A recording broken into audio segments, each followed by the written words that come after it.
Hello, everybody, and welcome to episode 7 of the Gambit Spotting podcast. Today's episode is Remy LeBeau, Remy LeHeaux, Gambit's Relationships Explained. I am your host, Punkerducky. Meg is my real name, and these are my co-hosts. Hi, I'm Vonnie, aka Marvel Millennial. Riley, aka Cajun Hawk, or Cajun Cajole Art. And I am Liv, aka Call in the Spirits. So today we're going to get into the down and dirty nitty-gritty of Remy LeBeau's love life. Starting off, we're going to do the most stable, consistent relationships that Gambit has had in comics, and then we're going to delve into some of the other one-night stands, flings, crushes, and other women in Remy LeBeau's life. So, we're going to start off with, I know everybody's favorite, Belladonna Boudreaux, who was introduced in X-Men Volume 2, number 8 in 1992, and she was introduced at that point as his wife. And at the time, that was a big deal, because him and Rogue kind of had their flirtation going, and then all of a sudden, wife appeared. It basically instilled chaos. Timeline relationship-wise, they go back later and kind of discuss the wedding. And it was basically in Gambit Volume 1, number 4, so a little bit shortly after X-Men Volume 2, where she was introduced. They kind of go through, like, how those two ended up married. It was basically an arranged marriage. Belladonna was a member of the Assassin's Guild. Remy LeBeau, as we are aware, is a member of the Thieves Guild, and their parents thought it would be a great idea, their dads thought it would be a great idea to have the two of them get married to unify the guilds, and then that went about as well as to be expected, because they were basically warring factions. It's like the Hatfields and McCoys trying to marry two of them together to try to make it better. Can I have a you moment? can tangent. You have a tangent? Yep, the floor is yours. So, yes, so it was an arranged marriage, right? Yes. Mm-hmm. But we do see when memories are absorbed, they were making out on the side of the swamp bank. Mm-hmm. So, they had something. There was a history. It wasn't there was just a history. like, you're gonna do this because, so. I would argue with that the forced interaction there by the parents probably ruined that. Or, kind of a mood killer. Like, because not everybody, like, you date when you're, like, 17, 18 years old, you're like, I'm going to marry this person. Nor should you, because your mind's not fully developed. However, I digress. Yes. But at the same time, like obviously they had something. Like, when you go back, kind of like Riley was saying, through the flashbacks, like, you show them as, like, young children and then teenagers and then before they got married. So who knows if the relationship would have worked out the same without the familiar intervention. I think being forced to getting married at 18 is rough no matter which way you swing it. Like I said, they're both basically still kind of children at that. Mm-hmm. Especially Remy. Like, men don't get their shit together, no offense, Riley, till, like, mid-20s or later. Like, Later. women tend... I still don't. Yeah. I still don't, so... Like, my husband's 45. He's not quite shit together Yeah. yet. It happens eventually. So, hopefully. But definitely not at 18. Like, boys' minds at 18 are far different places than being stable and married. It's just not a thing. I mean, at the same time, though, we do see, like, through the flashbacks and as established, like, they did meet when they were kids. Yeah. And then they did kind of grow up around each other. So, like, they've been around each other. They're definitely into each other. Like, it's totally should not have happened as an arranged marriage. However, I can see where kind of it does not make sense in general, I think, for, like, Remy as a character, as an 18-year-old, to be like, yeah, I'm going to settle down and get married. Like, that seems like the absolute last thing that he'd be thinking about. But I could see it as kind of, at that point in, like, his life, is a lot of kind of, like, duty to the guild, and, like, oh, okay, this actually isn't so bad. I actually really am into her, and we've grown up together, so, like... We can make it work. It's not the end of the world, yeah.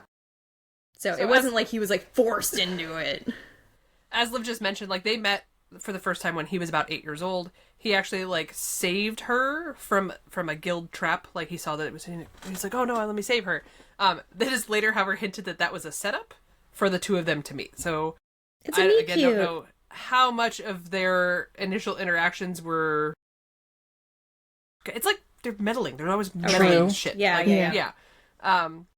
That was in X-Men Origins Gambit, and then Gambit Volume 3, number 1 is where he, like, saves her. Neither one of us could figure out where they hinted at that it was a setup, but I know for sure that they did that. I lost time looking for the issue. So if we do it's find even that, mentioned on like blog sites and stuff. So yeah, it's known. I just it's can't in there. think of the issue. Yeah, I couldn't find it either. They've touched on it like on 3 different series, whether it's like a solo series or a flashback or whatever. So it's again going back to the like timeline means different things to different people. I think it's kind of, yeah, we just got to find which one mentioned that, but it is mentioned somewhere. I just got to remember which one it is. So they really get into kind of like the marriage and how that wedding happened in X-Men Origins Gambit #1. The marriage ceremony, as we discussed the last episode, was interrupted by Julian, who is her brother, objecting.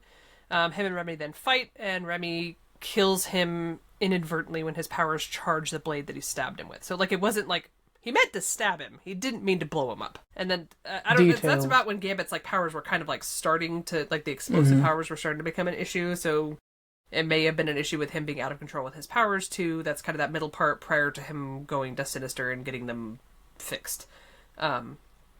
Obviously, it was problematic. He then pulls a Rogue's dad and just leaves. Like, flees to Louisiana. He dips. And just dips. He dips.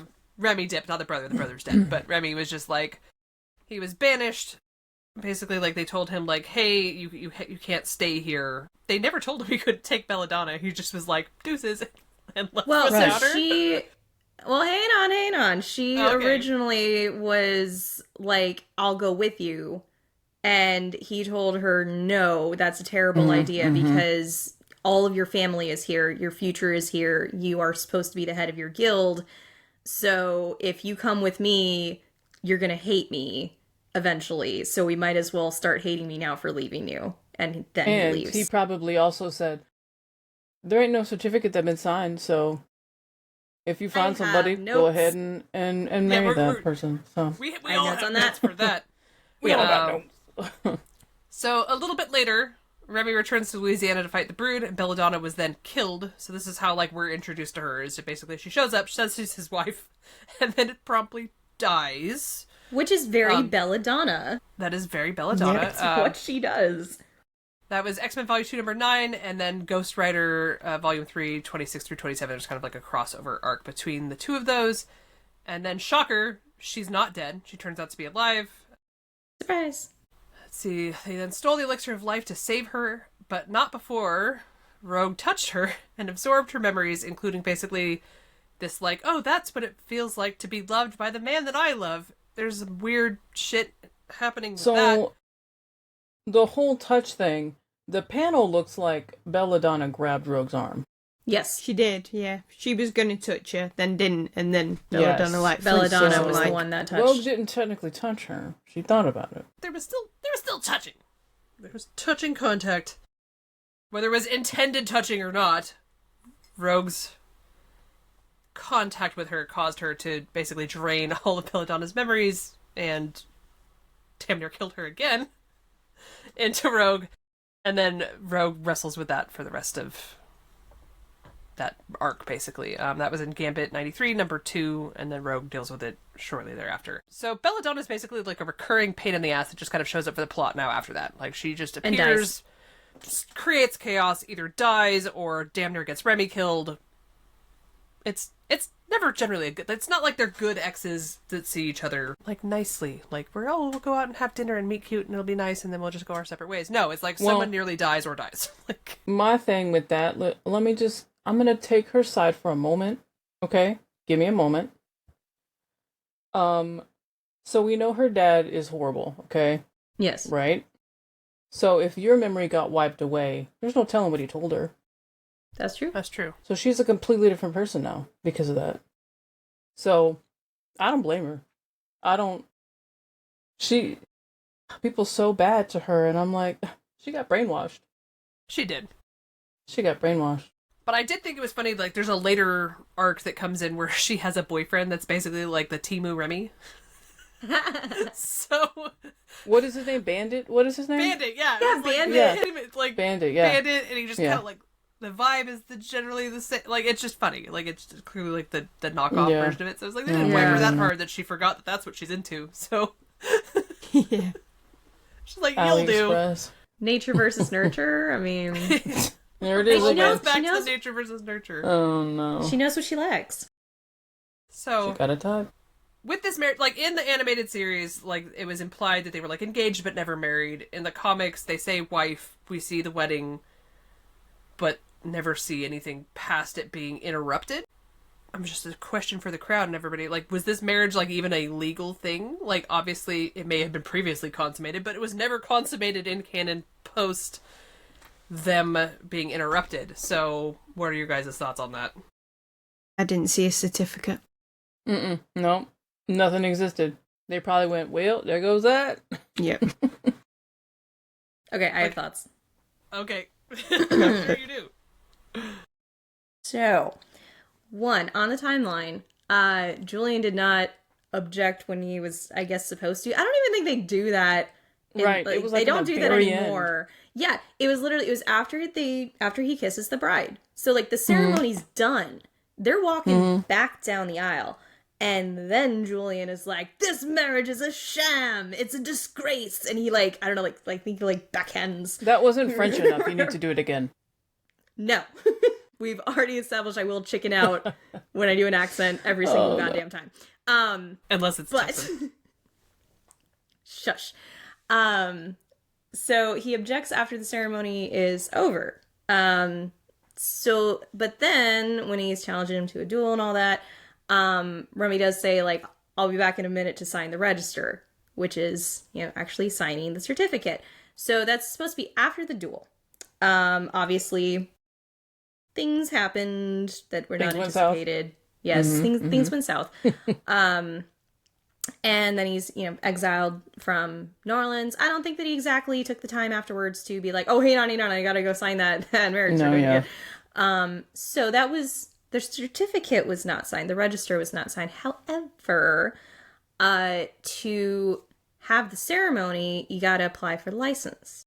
That is usually what constitutes the legality of the marriage. So the certificate would not necessarily, it being signed, be the deal breaker for if the marriage is legit or not. It would be the license. There was a license, there was a ceremony, and if they wanted to, going down the line, they could just reach back out to the church and be like, hey, we got married there, remember? It was a whole dramatic thing. There was a duel. You probably remember that one. Someone died. But in all the confusion, we may have forgotten to sign the certificate. Can you just go ahead and do that? Then that would make it legitimate. But Thieves and Assassins Guild, did they do things legally? I mean, but it was mentioned church. having the register. It was in the church, and they mentioned having the register. So I'm not sure how it works in Louisiana. Like when we got our marriage certificate, it was just basically like a form, and then it had to be like signed and witnessed to be valid. So if it was never signed and witnessed, it's just a piece of paper until then, legally. So just a sketch piece.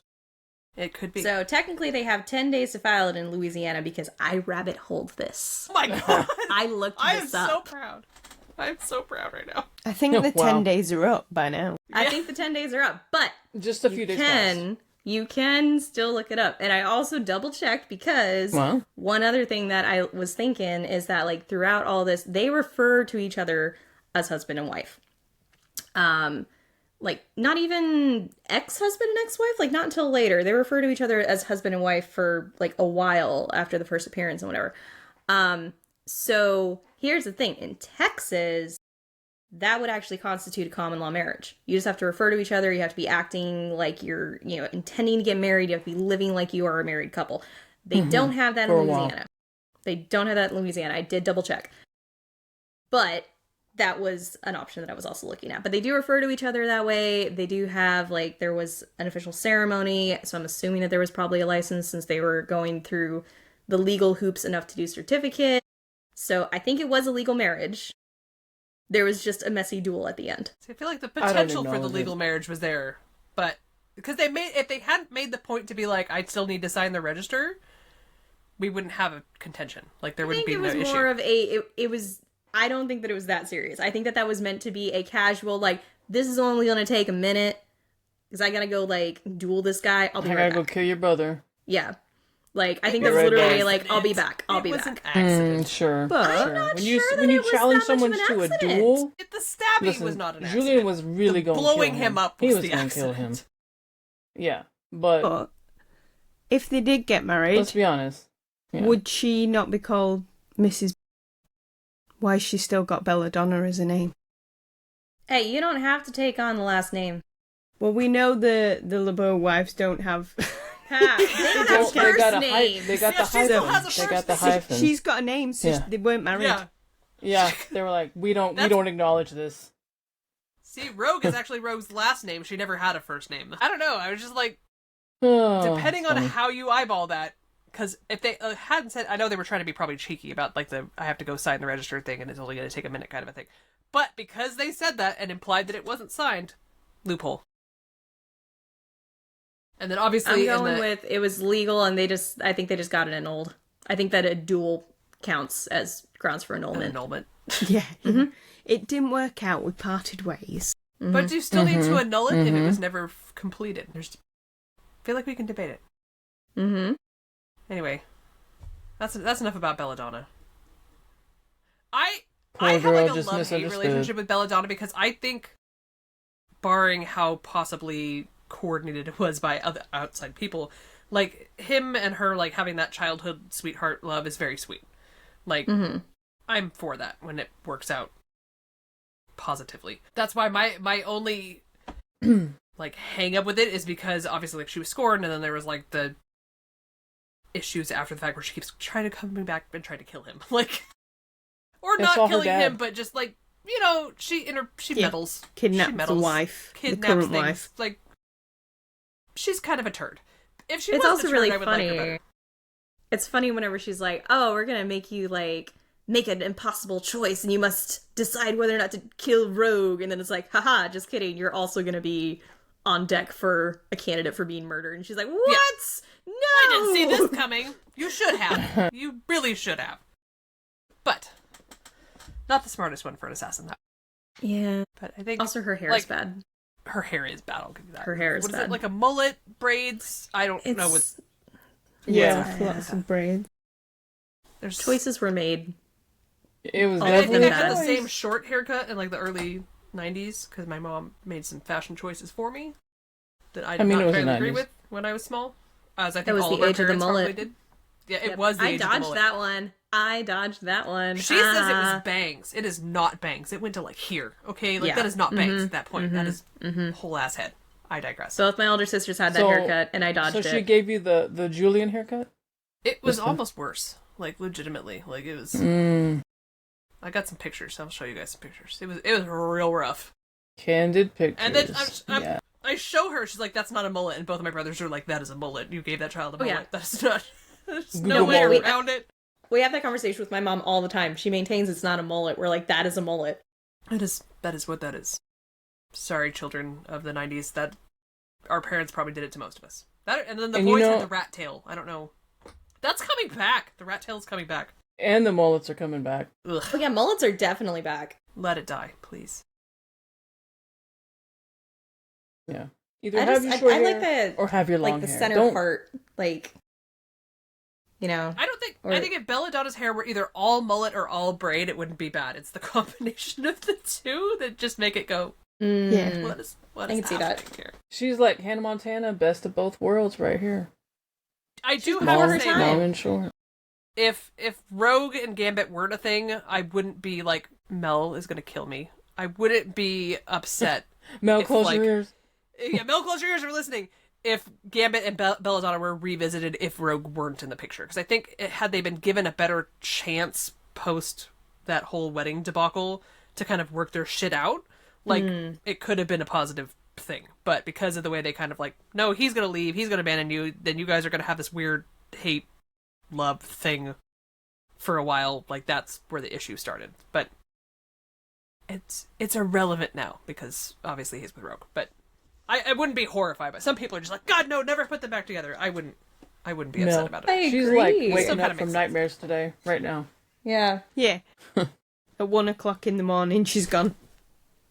Yeah. Someone said Here, that let's- they should. No, I didn't say they should. I'm just saying if circumstances were completely different, She's and just if Rogue were done. not in the picture, it would not be offensive.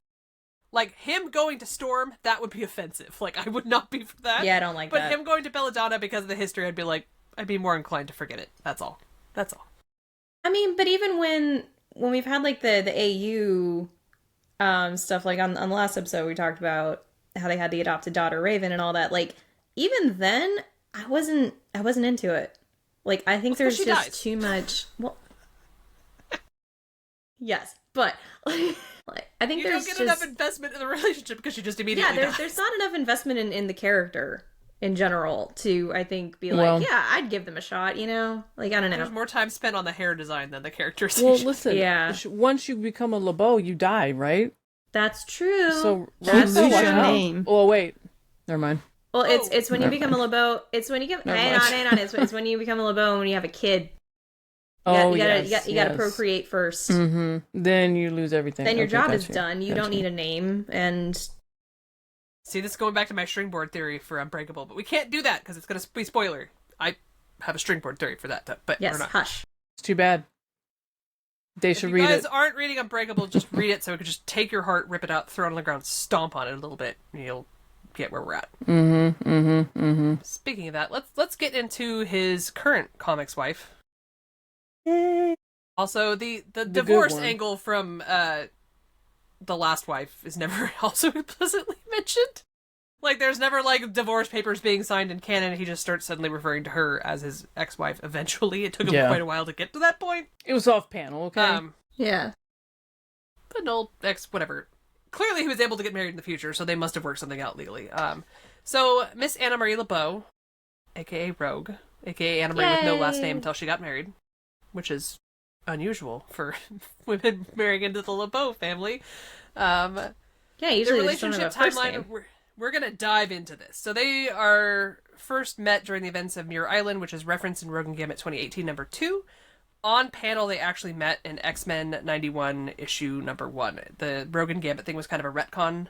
So it takes place during the events of Muir Island. It wasn't actually referenced in those comics. It was a later reference that was discussed by Kelly Thompson, which thankfully she did that. That actually makes a lot of sense in the context of the story arc.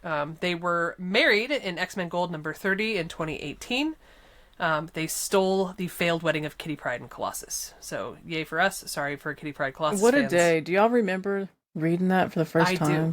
Do. Mm-hmm. I somehow managed to not get spoiled. I don't know how that happened. I think it was just, like, off the internet for I a little woke bit up there. at midnight to read that. I guess it was 3 o'clock my time, but... I was, like, off, like, not super comic into it at that point. Like, I'd started to kind of come back in with, like, the Rogue and Gambit solo. I was like, oh, hey, I like this. Like, I'll pick this up. But, like, I kind of wasn't following the other books at that period. I was just following the Rogue and Gambit one, which had obviously wrapped up. And then I had just started to read kind of the other X-Men books right before that happened. And, like, I was just happened to not be on the internet for, like, the week that it came out. So I was a very excited ducky. I was like, oh my god, look what's happening. Oh my god. I've waited 30 years for this. So if you haven't picked that issue up, it's a great read. It's, again, referenced in Mr. and Mrs. X, the first issue of that. They kind of go back over and tell a little bit more detail, because it's kind of just like the last little bit of the book of X-Men Gold number 30. But a lot of us were collectively like, oh, finally they have figured their shit out. And the reason I say that is because we're going to get into that relationship timeline right now, and it gets... We're going to breeze everybody. Through it. This is going to be a very Cliff Notes version of it, because there is 30-something years. You're going to speed through it, but get yourself a snack right now, everybody. Get your drink and tuck yourself in, because here we go. So when I say, like, this wedding is the culmination of, like, thank God, like, you will understand why. So, as we just discussed, they met on Muir Island, which would chronologically fit around issue 70 of X-Factor. That is, again, as a retcon. It's not actually shown. They meet on panel in X-Men 91 number 1, and then 3, 4, 8, and 9. That's kind of their first interactions. Gambit starts flirting with her in number 4. So it took him 3 whole issues to be like, hey, he was like, girl. You know, this girl kind of hot. Huh? Yeah. They also go on their failed first date in issue number 4. So it took him literally, like, 1 issue to start flirting with her, ask her on a date, and her to be like, okay. Obviously that did not work out. Well, it was very interrupted by, what was it, the Omega Red, that asshole. It's okay. It worked out eventually. And X-Men 91 number 8 was the boysenberry pie incident, where Bishop comes back from the future, basically accuses Remy of being a piece of shit, and then throws a pie that Rogue made. Just like everybody else. Own 2 hands. There's a really good innuendo in that issue, too, with the 2 hands thing. But I'll Get your pineapple. Get your pineapple. Yeah. I'm behaving. Pineapple at the ready. Good innuendo, though. It's a very good innuendo. Their actual first date then occurs in X-Men 91 number 24. So it's like 20 whole issues after the first failed date. They actually go on a real one. They then... issue 33, Rogue says she loves him, but there's kind of like a fight about it. It's like comes out during a moment of them arguing because of his previous interactions with Sabretooth. They then first kiss in X-Men 91, number 41, which is immediately interrupted by Age of Apocalypse. I need to woo-saw before we go into Age of Apocalypse. So basically, Age of Apocalypse take off terrible timeline. Supposed to be like the worst course of events, as we are well aware in that she ends up married to Magneto, who she met as a child, has a baby with him that she can't touch, and just overall, it's a... If you are a fan of Rogue, it's not a good arc for Rogue. Some people seem to think it is, but realistically, it's not. It takes away a lot of her agency. It is meant to be a post-apocalyptic, terrible place. And through that whole thing, she is still actively flirting with Gambit. So, take that for what it's worth. That timeline ends. We go back to the present day. There is some fallout from the kiss because she absorbs some of Gambit's memories. She gets flashes of something bad that he has potentially done. They don't elaborate on that a whole bunch. That was in X-Men 91 number 45. Uncanny X-Men 349, kind of jumping forward a little bit. They were like pseudo kind of, I don't know if it was like full on dating. They were whatever the hell they do together prior to that. Their situationship, basically. In 349, this was originally debated, however it was confirmed in Rogue and Gambit 2018. Their first time together was actually in a cave in Antarctica. Not how super was sexy, but whatever. There's a lot of people who are like, oh, they just, they made out or whatever. And then Katie Thompson's like, no, they banged in the cave. So thank you, Katie Thompson. Banged. Yes, for thank you. elaborating on that. Everybody knew. Read it that way. Yeah. Yeah, not we just people on certain internet forums, which I will not name. Yes, I know, the hardcore Gambit fans, yeah. I know. Yeah, no, yeah. It's very explicitly implied in that particular arc that that's what happens. Oh, yeah. It's just if you are not super literate, you may not believe that. I digress. If I didn't see it with my own 2 eyes. If it wasn't spelt out. There was no taint spotted, so it didn't... So, how was the sex for you? Wow. Anyway, okay, cave sounds like a horrible place to lose your virginity, but I digress. Plus Antarctica. Then they break up in 350, so literally the next issue, because meddling basically by Magneto, she has to kiss him, remembers his memories, figures out that he did something horribly bad, which was inadvertently kind of causing the Morlock massacre, and then she just leaves his ass in Antarctica. No. There's a lot I have an issue with that because everybody else has done some horrible things. Just as bad, but we're going to pinpoint on Gambit. That's okay. I know we're going to go into the trial as an arc, but yes, I agree. And Storm, of all people, you just going to leave your friend there? Wow. Yeah, that was... Do better. I think that the implication was that there was a lot of kind of meddling and manipulation going on, but...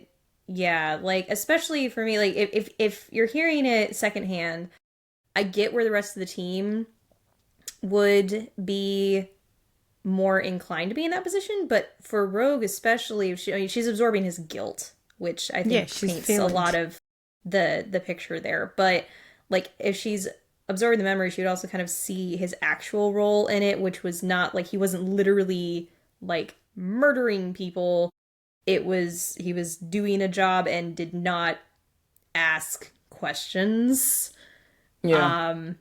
And he was implied to be on the younger side. And as we, kind of mentioned earlier, the brain's not fully developed. And, why would you assume that a job is going to lead to that?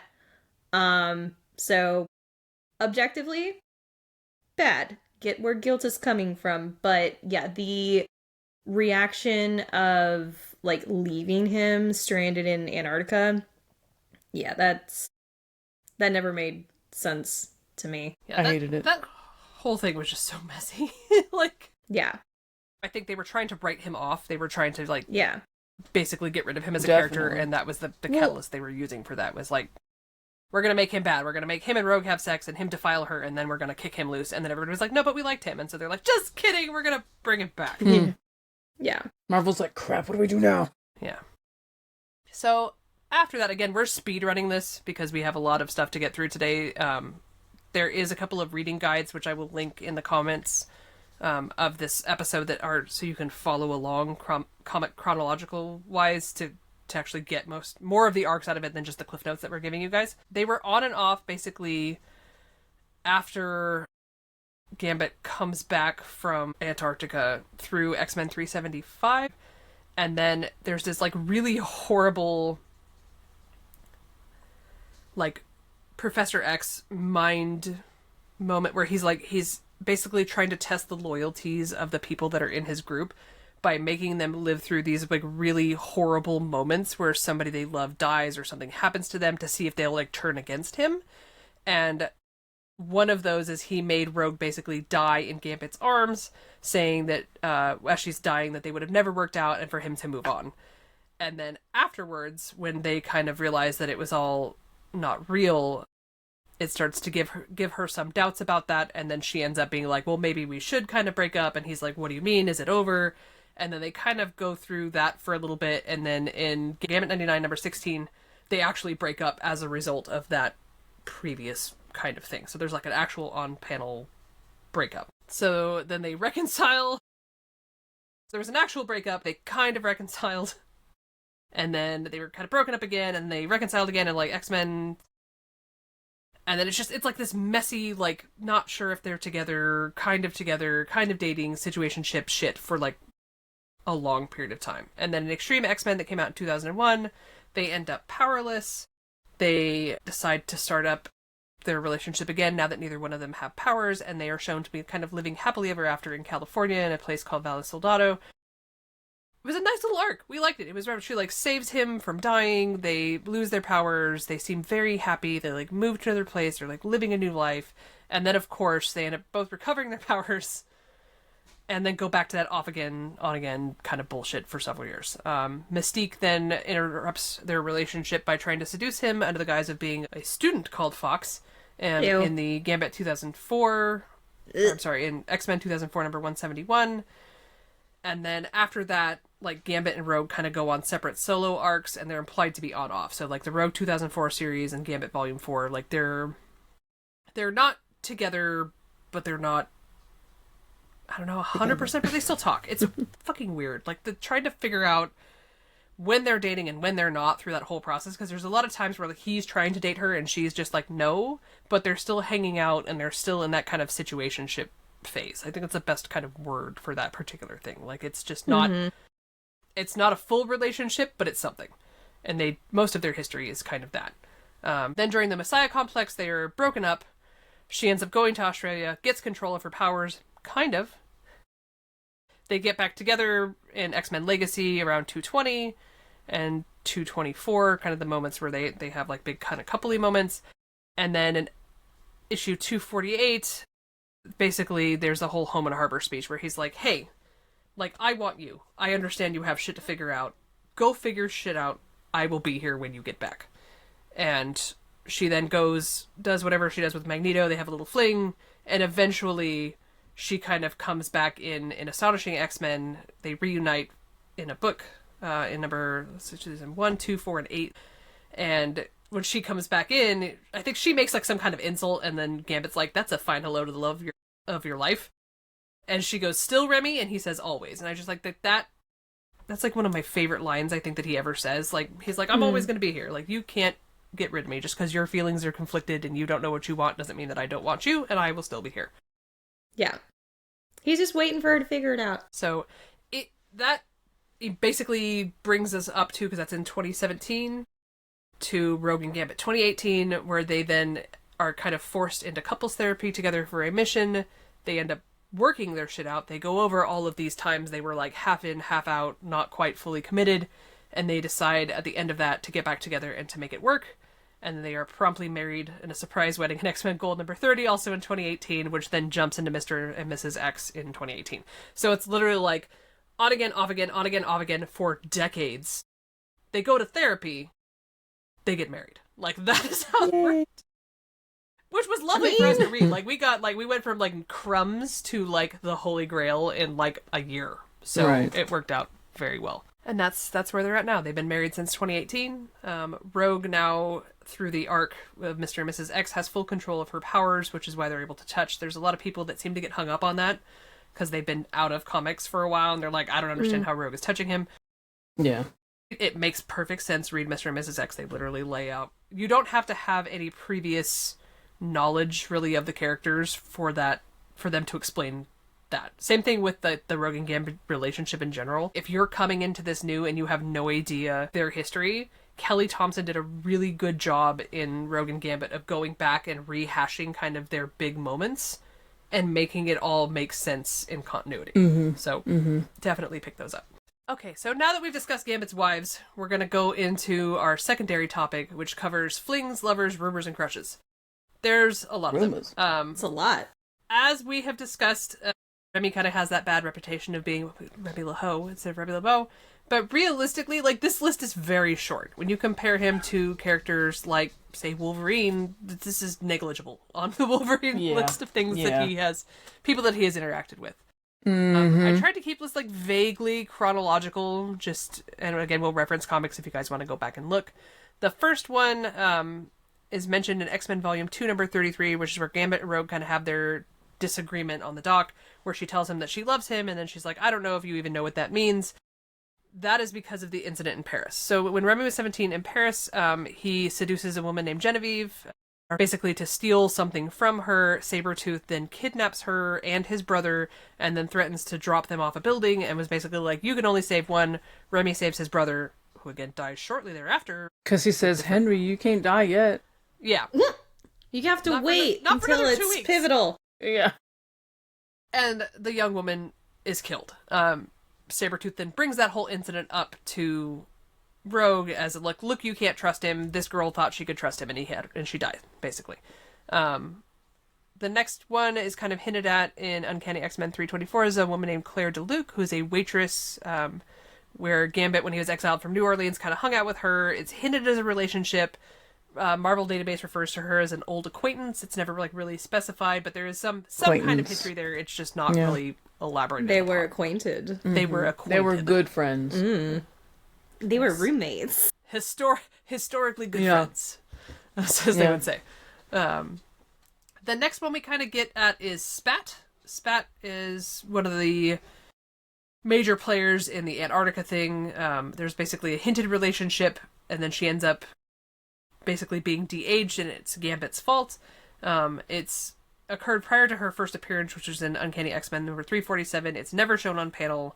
He then later helps steal something called the Tomorrow Stone to return her to her proper age. That is in a Gambit Cyber Comic, The Hunt for the Tomorrow Stone, which comes out much later. Fixes her, basically, but her whole thing is she's kind of jilted lover / he got her de-aged, which is part of her reason for ruining his life later on. Which, I mean, justified. I give her credit. I would be mad too. I would be super pissed, yeah. And getting to, like, weasel into his relationship and fuck things up? Absolutely. Like, that's what he gets. The next one we have, de-aged and cast aside, like, they're... Come on now. Yeah, that's fair.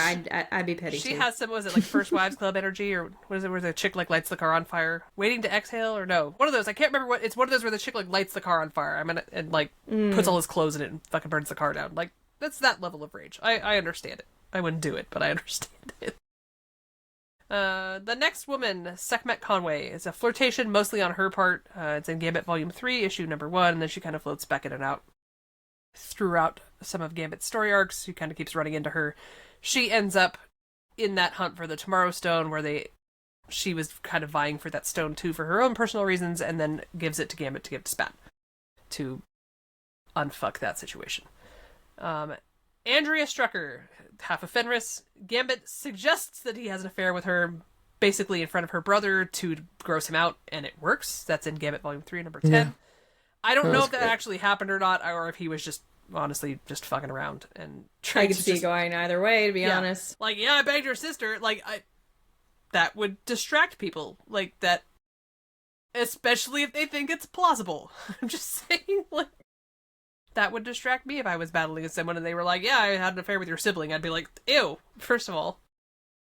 What? Second of all, what? Did you? What? And then, like, I would side-eye the shit out of them, too. Like, it would happen. The next one, Gambit Volume 2 is a hot mess. There's a lot that happens in that comic that is just weird. One of those things is he bangs a nun. Well, she wasn't a nun at the time. I think she was about to be a nun, so he, like, interrupted that process. Clearly. Yeah. And then he did Honestly, not she should have been like, hey, just so you know, before we do this. So she wasn't serious about being a nun. She clearly was distracted away from the Lord for a moment and to the side of the oh god. I was about to make a joke, but it was going to immediately get me pineappled. Oh no. We're being pineappled, yeah. I'm just saying, she did not specify that she was a nun until after the fact. So he gets a pass on the not knowing. And he was even like, what? Yeah, he's like, he did I'm not gonna have to know. go to confession real bad for this one. Yeah. Oops. Yeah. So that was Gambit Volume 2. He also, during that run, there was a fallen angel named Aniel. Aniel, I'm not sure how to, probably Aniel, given the pronunciation for most of the angels.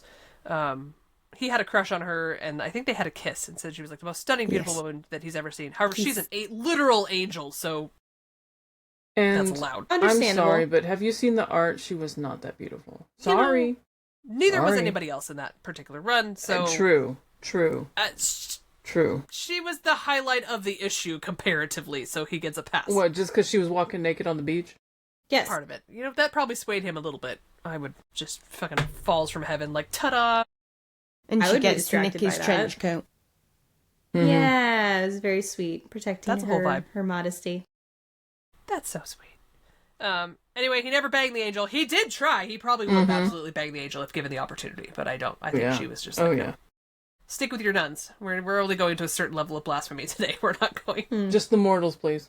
Yes. Yeah, don't hit the Dean Winchester level. Oh my god. I love when we make a supernatural connection. That makes me happy. The next one is a woman named Minnie who Gambit rescued from an evil crime lord who had stolen her heart. He first meets her when he's a child, she's a child. He comes back later on in Gambit Volume 3, issue 25, saves her life as an adult, and then promptly bangs her. Like, that is very clearly outlined in the comic. You can see it happen, basically. Not necessarily see it happen on panel, but it is very heavily applied. And they're just, like, chilling, having breakfast the next morning. I was like, damn, Well, that's nice. Yeah, at least he hung around, so... Yeah, plus breakfast. It was sweet. Never seen again after that comic. She's just there and then gone. The next one and is done. Alexandra Davies. She's an English policewoman who found herself that was torn between Remy and her job. They shared a kiss. She then dies. She's killed by Arcade to frame Wolverine in Wolverine and Gambit Victims #1. That comic, there's a lot going on with that comic. I just cringe at that art. But there is some questionable art in that one. I will give you that, yes. Also, Arcade as a villain in general freaks me out. I don't know.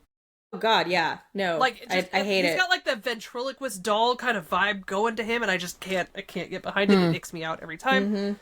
That I do like the plot of that particular comic. Like, it's got some good plot to it. Like, there's kind of like this murder mystery thing, and then like you think that Wolverine's a bad guy, and then he ends up not being a bad guy. But that officer is basically in there to give Gambit trust. Like, her whole kind of story arc before she's promptly fridged is that she helps Gambit to trust women again after the whole thing with Rogue.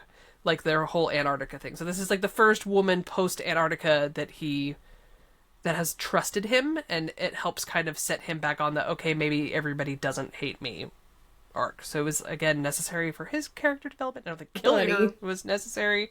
Immediately killed. Textbook fridging. Like, that is what that is. They're like, you're just here to drive the male character's plot, and now you're dead. Bye. So that was sad. But I will say one nice thing about the art. I will say, I like the contrasting colors that they used. That's true. There's some good that coloring. I do like. Coloring is great. Like it's it's just the style for the time. Yeah, art style not a fan. The visual of Gambit on the plane when they tell him he can't smoke. Yeah, I think that's the comic where he actually was like, stop smoking. Is they were like, he was just like, I will stack cards instead. And then after that, like, you never see him smoke on panel again. So like, this is like literally canonically where he stopped smoking is because they wouldn't let him smoke on a plane. On that plane. And then he was like, well, I guess I should probably stop doing this anyway, and then just never does it again. So if you guys were curious when that happens, it's in that comic. The next one I have to take a sigh and take a moment. Yeah. Because this is probably one of the most problematic Gambit relationships. I use that term very, very loosely. It's a very loose term. In all of canon, and that is the situation that happened with Lily Penrose. So Lily Penrose is not a good person. Okay, they're basically making her own power moves. This is during a period, by the way, where Gambit and Rogue are not explicitly together. Like, it's hinted they're hanging out, but it's very much that situationship, because it's the same period, like, when her, like, it's right before Fox. So, like, they're kind of in that, like, we're not really dating, but we're not dating thing, but it's not explicitly like they are together, which I think a lot of people we're not miss, exclusive. Like, that what people on the internet and on just in general have tried to frame this as like Gambit cheated on Rogue with this woman. However, Gambit and Rogue were not an exclusive thing. They were very much free agents at this point in their comic history.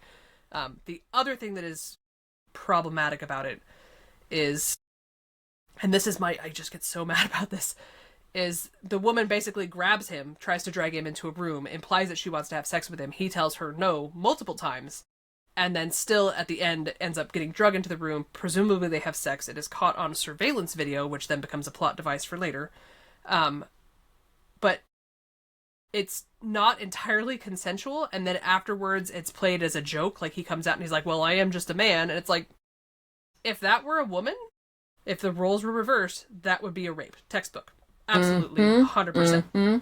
But because it's a guy, but because like, it's Gambit and he's the butt of every joke, he's just a hoe. Yeah, like, no, that is very clearly a sexual assault.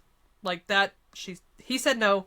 He said no multiple times. He even tried to kind of like push her away, and still ends up having sex with her. So like, I have a real hard time getting behind the cheating aspect of it. Like, where people say he's cheating, and I have a real hard time getting behind just that being okay in general. Like, again, it was played for laughs. It was played like, haha, he's just a dude.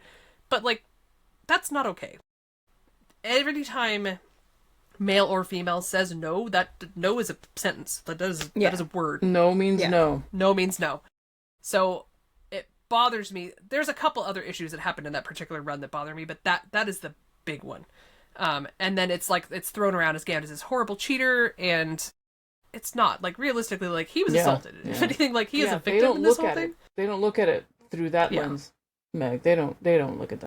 Yeah, and there's a lot of more, like, in-depth discussion we could get into about, like, rape culture and stuff that we're not going to, because this is a lighthearted podcast, and we don't need to. For the purposes of this podcast, just know that arc, even though they play the videotape thing for jokes, and they play the situation for jokes, it's uncomfortable. It is an uncomfortable topic. Even looking back at it, it's not even that long ago. It was like 2004. Like, it's barely 20 years old, and it's still just like, ugh. And they kind of do that same thing again later. They have like Mystique like talking to him, and then she like refers to like these twins in Vegas, and he's like, wait, that was you? And like, I don't know if that was like a mind game for her to fuck with him, or if that was like another situation where she was doing the Fox thing and trying to seduce him. Either way, that's also icky and not consensual. So, like, Gambit has now canonically, potentially twice, been basically victimized by women, and people just were like, oh, no, that's fine. So he's just a whore. It's fine. Like, well, it's not fine. In the Fox run as well, like, isn't she going to the fucking showers? She does. Yeah. Like, she goes to the shower. Like, not okay. Like, across the board. Again, and he's like, you gotta leave. Yeah, he's like, please don't do that. And she continues to just, like, chat with him. Yeah. If that were a woman, it would have been received very poorly. But because it's a dude, it's for some reason okay. Yeah, if it were a woman, there'd be an uproar. Like, even if, because my interpretation was it was a no, and then it was kind of like he got worn down. But like, even if you go with that, the taping was 100% not. He was not aware of that because that was made as a plot device afterwards. Yeah, and then that tape was made potentially to be used against him. So it's right. It's all bad. Just no matter which way you look at it, it's not funny. It's all bad. The whole thing is it's bad. Very uncomfortable. It's just different layers of bad. That writer, I'm not a entirely fan. certain what the motivation was behind it, but it was just it's icky. So just know that that's coming as we go through stuff. We'll go into it a little bit probably again when we go through that arc, but Game of Fortune a little rough for him just across the board. But that particular arc was just not okay. And then, of course, they joke about, like, that videotape is then used against him, and he has to, like, steal it, because it gets sent to Rogue, and when it gets sent to Belladonna. And then apparently Belladonna still has hers, because they showed her, like, watching it. Oh, So I'm like, oh, no. She's watching God. it with Bandit. Yeah. Blech. Again, He's giving him problematic tips. across the board. Like, no, he was giving her tip. Never mind. Hey! Yeah, basically. I knew the pineapple was coming. I knew the pineapple was coming. Anyway, so moving on. Now that that's sufficient. That's the last kind of only that and the Mystique thing are the two arcs. The rest of it is consensual, normal sexual behavior. The next one is Joelle. Joelle, I don't think they ever like explicitly banged on panel. She's from Gambit Volume 5. She was like kind of an anti-hero, maybe? I don't know, would you consider her an anti-hero? She was doing her kind of own motivation thing, trying to I think she was so much an anti-hero. I think she was just kind of she's out for herself. Yeah, like more just kind of like small time sort of, like just kind of as stuff popped up. She wasn't trying to be like, for the good of mankind. It was she's very kind of a self-serving thing. There was like obviously a flirtation between the two of them. Gambit was clearly developing some kind of feelings for her, which is why he felt the need to like protect her and go help her with stuff. And then there is the infamous snow scene where they were stranded somewhere where was it Russia? I don't remember exactly where it was. It was like in the snow, and they were like snuggling for warmth. And he was like not wearing a shirt. She was obviously like close. Like they were just like wearing his coat. I think he gave her his coat. And then all of a sudden Rogue shows up and is like, "Excuse the fuck out of me." Again, they weren't dating at the time, but she is very clearly like, "Who is this bitch?" Like she puts her hair back. Like let's That's exactly go. what she said. That's exactly what she said. She's like, "Remy, how dare you?" And he's like, "We weren't together. It's fine. We were on a break." Like it's just. We were on. It's the same one where he like wakes up like, "I ain't no Slytherin" from like a I was just about to say he had a little beanie bit. I don't care what that hat says. I'm no Slytherin. Yeah, it was great. But yeah, they kind of had that flirtation, and then I won't ruin the arc for you. She ends up leaving. She goes away. I won't say how she goes away. She goes away. The problem resolves. She goes away. They are no longer a thing. She's on vacation. She's taking permanent vacation. She's taking a nap. Nothing is permanent in the comic world. She could show up later and be a pain in the ass. Who knows? Belladonna 2.0. That's probably like the longest, I would say, flirtation outside of Rogue and Belladonna that Gambit has had in a comic, and it was just that run. Yeah, I think it's very that we've seen. The next one, we got Kandra. So Kandra floats in and out. Gambit spent some time with Kandra in Europe during his past, which is, again, implied. There was some, like, he was kind of seen as her lover, and then they had some falling out. And then Gambit didn't know that she was the Guild's Kandra until kind of later. Which is like the second time where it's like somebody of vague importance, and he's like, many. How many women named Kandra are there? And wear the red leather. Like, okay. He needs to ask more questions. Same reason he went to Sister Katrina's room and wasn't like, "Why is there a nun habit hanging behind your door?" Like he's focused. He needs to ask more questions. Yeah, we need 5 questions. Why are we in a first. church? Why are we in a church? It was so weird. He's a one-track mind sometimes, okay? Clearly. But like they had like a whole ass kind of back and forth relationship, and then he's like, "Wait, you're her?" Like, buddy. God. Think with this head for a little bit. Just a little bit. Not asking for a lot. Anyway, their history is alluded to in Gambit Volume 1. specifically issue number 3, and then they kind of have a falling out, break up, and then he realizes after the fact, like, oh shit, that's that Kendra. This is not going to be good for me. And it hasn't. And then she clearly, like, she reminds him of that history basically anytime that she appears. Like, hey, remember that one time? Every now and then, he's just a beautiful idiot, and it's okay. Yeah, we still love him.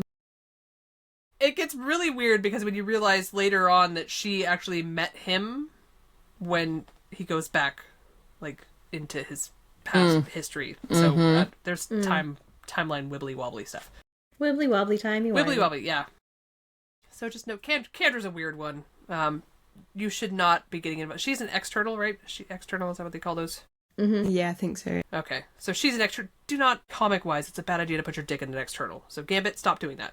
That doesn't end well for any of the men that it happens to, usually. Stop it. Oh, good lord. I mean, does it say something that, he's not on that list? True. He's not dead, so... Just like, we're gonna keep you around just in case. Wow. You've served a purpose. Anyway, like this. It was a consensual purpose, so it's okay. Let's see. The next one, oh god, okay. So Deadpool vs. Gambit. We don't talk about that. We don't talk about it usually because the art is horrible. I don't usually shit on art. I try not to, but the Deadpool vs. Gambit interiors. I don't know who that is, but it ain't Gambit. It's Ichabod Crane. That's who it is. It's George Jetson or Ichabod Crane. Like, there's no in between. It's not bad. It's bad. But somehow that version of Gambit manages to get in bed with 4 women at the same time. Yeah. Which is too much. I have a problem with them making the main one look like Rogue because that hair color was intentional. Had the hair tree that looks like Rogue, and then Deadpool calls him out like, "You have a type," and is like, "I do have a type." So, like, clearly still hung up on his ex at that point. He knows what he wants. He knows. Logistically, that's too many women. That is... Oh, yeah, pineapple's coming. The pineapple is coming. I'm just saying... We have discussed his other skills. Stamina is one of those. I'm just going to leave it at that. And he's flexible. He is flexible. He's flexible. But... Vonnie is, like, literally... You guys can't see it because she's hidden, but she's, like, holding the pineapple for dear life, about ready to just throw it at us. It's very ominous and threatening, and I'm scared. Pineapple right now. I'm scared. Oh, it's looming closer to the camera. It's getting closer, like Jean-Luc. Oh no! Oh no! Stop! Oh, Lord. Let's see, and then the last one we got here. Again, this is not all of like Gambit's like canonical relationship. I did my best to find most of them. Like, if it's big enough to be like mentioned or referenced or like dealt with after the fact, it's in here. Little one-off shit I don't have. Sorry, I haven't read literally every single comic that Gambit's ever been in to look for. I've read most of them, but I haven't been specifically doing it with the intent to find women that he's banged. So this is, or tried to bang. That's you know, not why we read start my reading order over to look for that. Maybe you should. It's good for a refresh. The last one is Lila Cheney. Lila Cheney's more an AOA off timeline thing, but she's a big part of his relationships during that arc, so we're gonna put her in here just because it's relevant to know. In AOA and Gambit and the Externals from 1995, after Gambit left the X-Men following Rogue getting married to Magneto, he basically sets up his own band of outsiders called the Externals. Among them is Lila Cheney, and they refer to each other through that as lover. He then talks to Magneto later about hooking up with her because he can't, steal Rogue away from her, and he can't mention to him that he's trying to steal Rogue away from him. That's just kind of a dick move. But as Liv kind of said we were going back and forth about this, like, it's definitely like a placeholder relationship. Like, you can tell, even though Gambit supposedly has given up his love of Rogue for that whole plot line, it's still in there, and that Lila's just kind of like there. Like, he cares about her. Like, obviously they have something, but it's not the same level. And they're kind of referencing that again in the new arc. Yeah, like how they're doing keeps coming back to Rogue and and I think that she knows it. Like, she's aware that she's kind of like women know that. Yeah. And then also in the 2022 series, when they go to the concert, Lila's concert, she greets him as lover and kisses him. So there is also that as apparently they've had a little bit of history in kind of the main timeline, but it's definitely not to the degree that there was in AOA.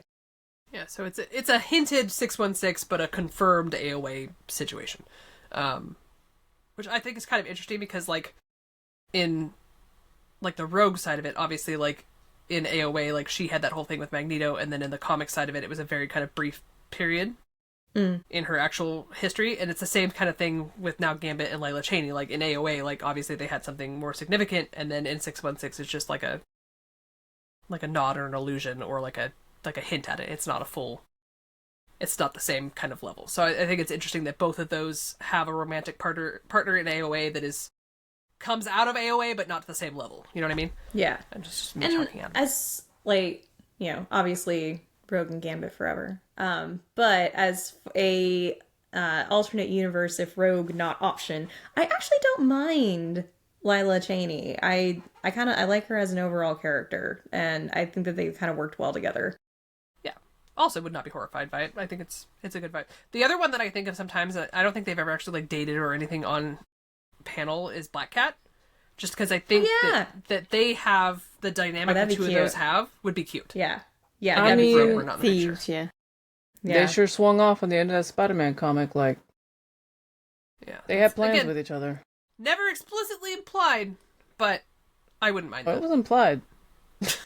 It was implied, alright. I don't read Spider-Man comics, so... Are you really a Gambit fan if you don't have that comic? I have that comic. This is from the person who said that they didn't read the Rogue series. Shut yeah. Shut your mouth. No.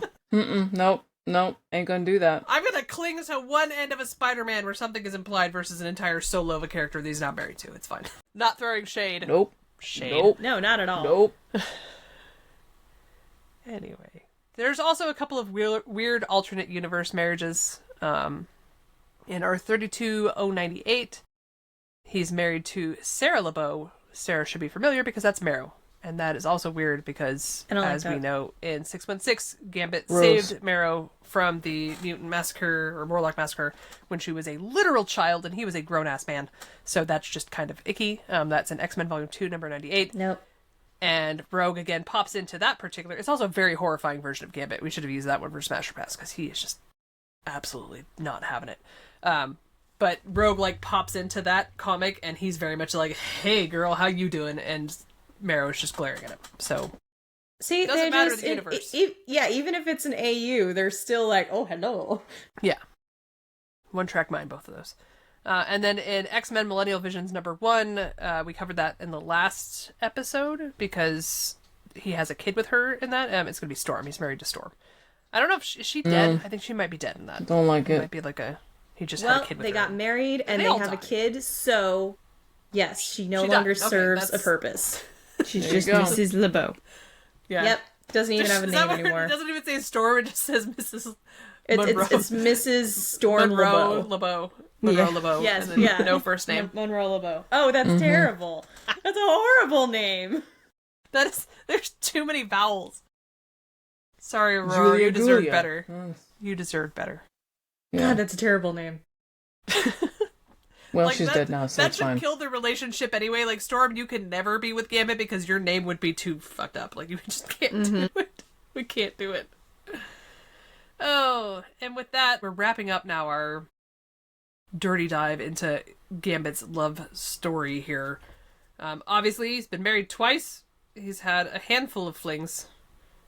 I don't think that I would classify him as a LeHeaux based on the canon relationships. I don't know about you guys. Like, yeah, he gets around, but he is not like Wolverine level of get around and other characters level of get around. I think he's definitely on the smaller lists, if you get my drift there. You guys have anything different to add? He doesn't have any illegitimate children. That's the word. There you go. Yeah. That we know of, but yes. That we know what I'm saying. of. All these years, and so many of Wolverines have popped up. Yeah. Yeah, Wolverine, what I'm getting out of this is Wolverine does not know how to practice safe sex. That's what I'm saying. Yeah. Wow. I mean, granted, like, half of his existence condoms probably weren't in existence. So, like, he gets a pass for some of the early ones. Well, however, like, recent history, he should be really know better. I mean, how many of his kids are actually around, like natural, versus like, oh, he grew it in a lab. Yeah, it's like 50-50. It's solid. Literally 50 and 50. Like, literally. It's Jeez. like 100 kids. Yeah. Oh, they're all boy. grouchy. That family tree. Good gracious. I could not. You thought the summers were bad? Try tracking Wolverine's kids. It's. There's not enough time. Nope. Well, that brings us to Smasher Pass. So, Riley, would you like to announce this week's Smasher Pass? All right. Grab your little signs. Signs ready. Okay. I'm ready. All right. Smasher Pass. Gambit from Wolverine. Gambit Victims series. Smash. Wow. Nay. Wow, Meg. Okay. Wow. I can Is it the justify long it. fingers? You gotta let me know. Hey. Is it? First of all, Is it? get out of my brain. That is the most I knew it was enthusiastic that. I knew it was that. pineappling. Aggressive pineappling. We're getting aggressive pineappling for Vonnie. Wow, and that's a first for me. Wow. I feel honored. Thank you, Vonnie. That was a well-deserved Okay. pineapple, sir. That was. Okay, why are you smashing then? We gotta know. This is the stupidest reason. Like, looks aside, and fingers aside, though I shouldn't take those as an aside, because that's a pretty good selling point. I mean, you could take him to the side. You're good. Hey, he quit smoking, okay? Like, that was one of the turnoffs that I had for early Gambit, was that he smoked like a train. And during that, he quit, so presumably he smells a little bit better. And that's pretty much my only justification. Okay. Vonnie, why are you passing? He's not got the right colour eyes. This and is true. He looks like he needs a good meal. Have you seen that face? It's not. Feed him a like- little bit. All Very it dull. is the cheek, like Oh. the I can feed him cheekbones. real good. Yeah, you could. Feed him some pineapple. God Oh. damn, that pineapple's getting a lot of usage. We knew that it was. We knew that this was coming. You're gonna have to tuck that pineapple in bed. It's gonna be tired after this. Goodness, you worked so hard today. All right, Liv. Why are you passing? Well, he looks Oh. fucking weird. Like And father, like son, right? oh my god! Leave me alone. Brilliant. Oh It was no! at least Listen, arc specific, artist specific. You can't come at me with that. if anybody's lost, you need to go watch the last episode. Liv's questionable daddy issues on Jean-Luc See LeBeau. why they are being mean to me. But anyways, It's gentle Anyways. bullying. Is it? It doesn't feel like it is. It could be meaner. it never feels like that when you're on the end of it. Trust could me. also be gentler. Trust me. I saw how fast you reacted to Deathbit. You don't like it gentler. Oh. She got a point. She got a point. Oh my god, you The pineapple cannot get physically closer to the screen. Body's basically like hitting the camera with it right now. Anyway, he looks weird. The powers are off. The eyes are off. I hate everything.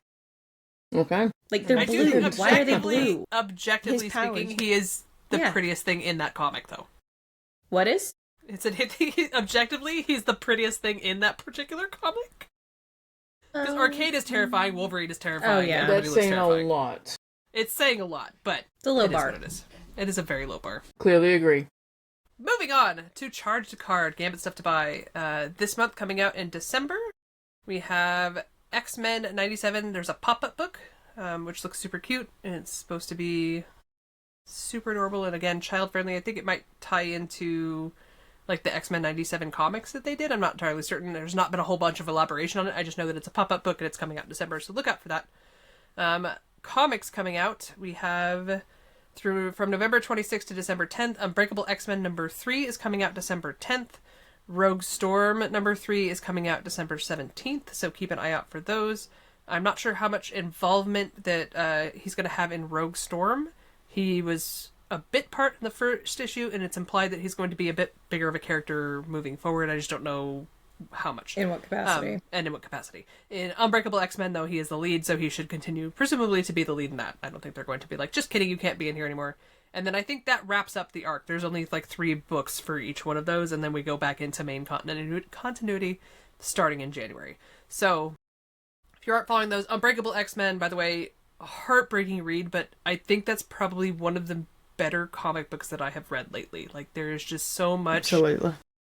Like, character development and emotion, and like it literally makes you feel things like to an uncomfortable level, but it could be written terribly and do that arc and you'd be like but just the way it's written is just so beautiful that like you're blessed by the trauma when it's coming at you. Like, I don't know a better way to put it. Like, it's horrible and tragic trauma. But it's also beautiful, and it's very very well written. So Gail Simone gets my hat off for that. Like, she's X-Men 97 right level of traumatized me, but damn if it wasn't well done. So she gets them. Her. She gets them. She does get them. Completely. For actor spotting, we actually have nobody. Nobody's doing anything. It's Thanksgiving and then Christmas is coming. No one's going to be doing shit. Everybody's hunkering down. It is the off season. As they should take breaks. Come on. They should. No, it should be a 24/7 demand for us. Just kidding. I just tag them in memes on the internet while they're not doing anything. It's fine. Our next episode, we're going to do a little bit of refresh on the non-comic media that Gambit is in. So we're going to go over basically all of your animated series Gambits and the 2 live-action Gambits and kind of what each characterization was known for. Just to give you guys brief rundowns of those, essentially, because we're going to be referencing the animated versions and the comic versions in our next episode after that, which will be our Christmas episode. We're going to go through and do all of the Christmases involving Gambit in comics or media, and so it's good to kind of have at least an eyeball of what some of those things are prior to us doing it. And then starting in January, we're going to start doing comic arcs from Gambit's first appearance all the way through the modern era. So that will be very specifically plot-driven generations of time have finished our down and dirty rundown of getting you up to speed with Gambit as a character, like his abilities, his relationships, everything that you need to know moving forward so we can get into the juicy plots. So with that, we will see you guys next time. Thank you for sitting with us through our tangenting and our constant pineappling today. I think we all did. It was very heavy this week. You know, I was expecting it to be a lot worse, to be completely honest with you guys. I think we did reasonably okay. Same. For what I thought we were going to do. There was a lot more towards the end. You know, it's been a long day. We're getting punchy. So we will see you guys on the next episode. That's going to be out December 10th. Bye-bye. Bye. Bye.